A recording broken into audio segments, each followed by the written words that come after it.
DN. Translated by Bhikkhu Bodhi. SuttaCentral.net and suttas.com. DN 19 Mahàgovinda Sutta. The Great Steward. Thus have I heard. Once the Lord Buddha was staying at Rajagaha, on Vultures Peak. When the night was nearly over, Pancasikha of the gandhabbas lighted up the entire Vultures Peak with a splendid radiance. He approached the Lord, saluted him, stood to one side and said, "Lord, I wish to report to you what I have personally seen and observed when I was in the presence of the 33 gods." He continued, "Lord Buddha, in earlier days, long ago, on the fast day of the 15th at the end of the rain retreats, the 33 gods assembled and rejoiced that the devas hosts were growing whereas the asuras hosts are declining, as Sutta 18, verse 12. Then Sakka, the king of gods, uttered this verse. The 33 gods rejoice, their leader too, praising the Tathagata, and Dhamma's truth, seeing new. Come devas, fair and glorious who've lived the holy life, now well reborn. Outshining all the rest in fame and splendor, the mighty sage's pupils singled out. Seeing this, the 33 rejoice, their leader too, praising the Tathagata, and Dhamma's truth. Then Sakka continued to tell the 33 gods the 8 truthful statements in praise of the Lord Buddha. Sakka sang praises for the Blessed One, and he said that the Buddha had well explained. 1. Lord Buddha has striven for the welfare and happiness of the many, out of compassion for the world, for the welfare and happiness of devas and humans. We can find no teacher endowed with such qualities, whether we consider the past or the present, other than the Lord Buddha. 2. Buddha's teaching is truly well proclaimed, visible here and now, timeless, inviting inspection, leading onward, to be realized by the wise, and we can find no proclaimer of such an onward leading doctrine, either in the past or in the present, other than the Lord Buddha. 3. What is right and what is wrong, what is blameworthy and what is blameless, what is to be followed and what is not to be followed, what is base and what is noble, what is foul, fair, and mixed in quality. We can find none who is a proclaimer of such things other than Lord Buddha. 4. Taught his disciples the path leading to Nibbana. Nibbana and the path coalesce just like the waters of the Ganges and the Yamuna coalesce and flow on together. We can find no proclaimer of the path leading to Nibbana other than the Lord Buddha. 5. Buddha has gained companions, both learners and those who, having lived the life, have abolished the corruptions, and the Lord dwells together with them, all rejoicing in the one thing. And we can find no such teacher other than the Lord Buddha. 6. The gifts given to the Lord are well bestowed, his fame is well established, so much so that the Katiyas will continue to be attached to him, yet the Lord takes his food offering without conceit. We can find no teacher who does this other than the Lord Buddha. 7. Buddha acts as he speaks, and speaks as he acts. We can find no teacher who does likewise, in every detail of doctrine other than the Lord. 8. The Lord Buddha has transcended past beyond all how and why, he has accomplished his aim in regard to his goal and the supreme holy life. And we can find no teacher who has done the like, whether we consider the past or the present, other than the Lord. After Sakka proclaimed these 8 truthful statements in praise of the Buddha, the 33 gods were even more pleased, overjoyed and filled with delight and happiness at what they had heard in the Lord's praise. Then certain gods exclaimed, "Oh, if only 4 fully enlightened Buddhas were to arise in the world and teach Dhamma just like the Blessed Lord! That would be for the benefit and happiness of the many, out of compassion for the world, for the benefit and happiness of devas and humans." And some said, "Never mind 4 fully enlightened Buddhas, 3 would suffice," while others said, "Never mind 3, 2 would suffice." Sakka said, "It is impossible, gentlemen, it cannot happen that 2 fully enlightened Buddhas should arise simultaneously in a single world system. May this blessed Lord continue to live long, for many years to come, free from sickness and disease, as that would be for the benefit and happiness of the many, out of compassion for the world it would be for the benefit and happiness of devas and humans." The next part of the sutta mentioned that Brahma Sanankumara descended from his heaven and came into the assembly hall where Sakka and the 33 gods have gathered. Brahma was pleased, overjoyed and filled with delight at what he had heard in the Lord Buddha's praise. Then Brahma Sanankumara assumed a grosser form and appeared in the shape of Pancasikha and said to the 33 gods, "For how long has the Blessed One been one of mighty wisdom?" Then Brahma narrated to the audience the story of the great steward. Once upon a time there was a king called Disampati. His chaplain was a Brahmin called the steward. The king's son was a youth called Renu, and the steward's son was called Jyotipta. Prince Renu and Jyotipta, together with 6 other Katiyas, formed a group of 8 friends.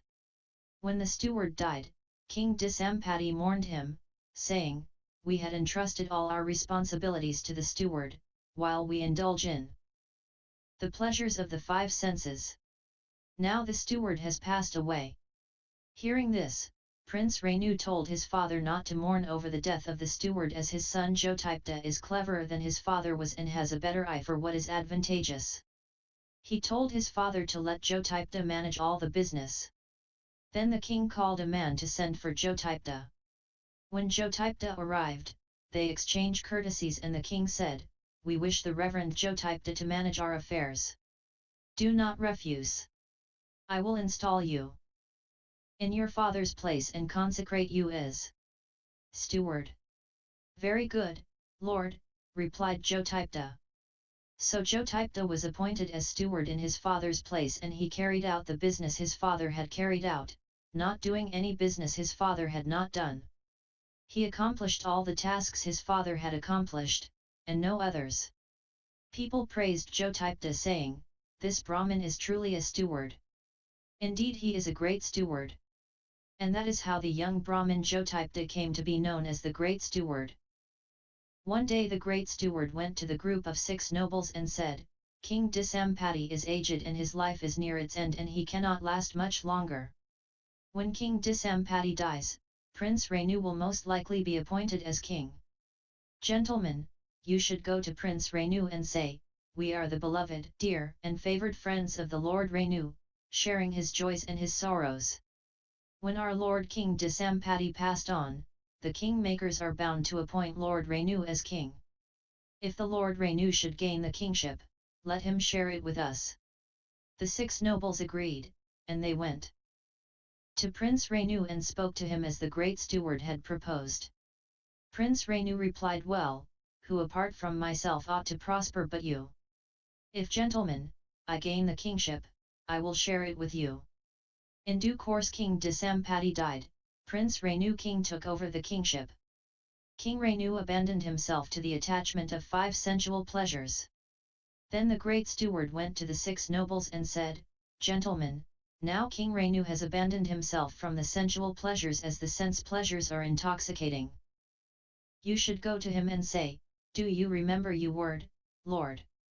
King Renu replied, "Gentlemen, I remember my word.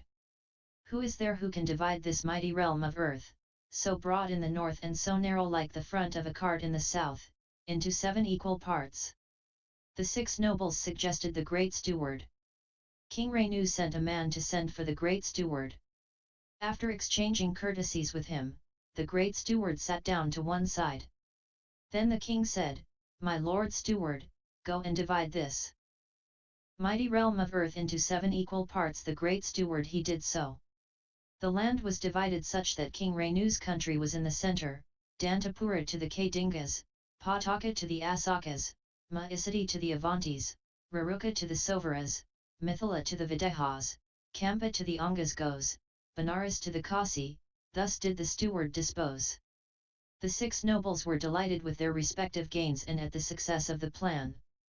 Hence Sataphu, Brahmadatta, Vesaphu, and Bharata, Renu and 2 Tathagatas, these are the 7 Bharat kings. Then the 6 nobles went to the great steward and said, "Reverend steward, just as you were a beloved, dear and faithful friend to King Renu, so you have been to us. Please manage our affairs for us. We trust you will not refuse." So the great steward helped to manage the 7 realms, and he also taught the mantras to 7 distinguished Brahmins and 700 advanced pupils. In due course, praises spread about the great steward. People said, "The great steward can see Brahma with his own eyes, talks with him face to face and consults with him. Then the great steward thought, now there's good report circulating around concerning me, that I can see Brahma with my own eyes, but it is not true.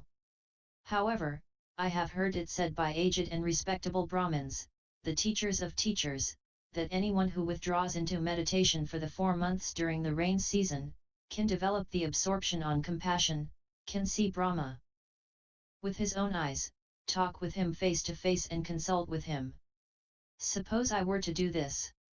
Hence the great steward went to King Renu and told him of his wish to go into retreat and develop the absorption on compassion.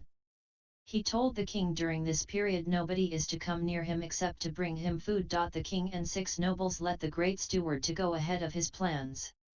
Then the great steward went to the 7 Brahmins and the 700 pupils and told them of his intentions. He told them, gentlemen, you carry on with reciting the mantras you have heard and learnt, and teach them to each other. Then he went to his 40 equal ranking wives, and they said, Reverend Steward, do as you think fit. So the great steward erected a new lodging to the east of the city and stayed there for 4 months during the rain season, so as to develop the absorption on compassion. But at the end of 4 months he felt nothing but dissatisfaction and weariness. He thought, I heard it said that anyone who withdraws into meditation during rain season, developing the absorption on compassion, can see Brahma with his own eyes. But I cannot see Brahma with my own eyes, and I cannot talk, discuss, or consult with him. Brahma Sanankumar read his thoughts, and immediately he disappeared from the Brahma world and appeared before the great steward. The great steward felt fear and trembling, his hair stood on end at such a sight as he had never seen before. And thus fearful, trembling, with hair standing on end, he addressed Brahma in these verses. Steward, zero splendid vision, glorious and divine, who are you, Lord? I fain would know your name. Brahma, in highest heaven I am known by all, Brahma Sanankumara. Steward, a seat, and water for the feet, and cakes are fitting for a Brahma. Let the Lord decide what hospitality he would. Brahma, we accept the gift that's offered, now declare what it is you wish from us, a boon of profit in this very life, or in the next. Say, Lord Steward, what it is you'd have. Then the great steward thought, Brahma Sanankumara offers me a boon. What shall I